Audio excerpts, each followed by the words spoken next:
ఈ దేశంలో అన్నం లేకుండా ఎవడూ చనిపోకూడదని యోగ మార్గంలో శంకరాచార్యుల వారు కైలాసానికి వెళ్ళారు.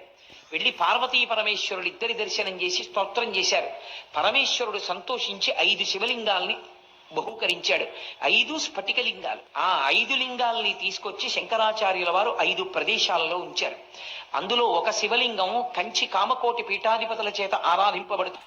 చంద్రవంకతో ఉన్న శివుడి మీద చంద్రుడి నుంచి పడినటువంటి అమృతధారలతో తడుస్తూ ఉంటాడు. కాబట్టి తెచ్చిన 5 శివలింగాలకి చంద్రమౌళీశ్వరుడనే పేరు ఉన్నప్పటికీ కంచిలో కామకోటిలో పూజింపబడేటటువంటి శివలింగం యోగలింగం. 2వ లింగాన్ని శృంగేరిలో ఉంచారు. శృంగేరి పీఠాధిపతులు ప్రతిరోజు సాయంకాలం అర్చన చేస్తారు. శృంగేరిలో ఉన్నది భోగలింగం, నేపాల్లో ఉన్నది అక్కడ పెట్టినది వరలింగం, అలాగే కేదారంలో పెట్టినది ముక్తిలింగం, చిదంబరంలో పెట్టింది మోక్షలింగం.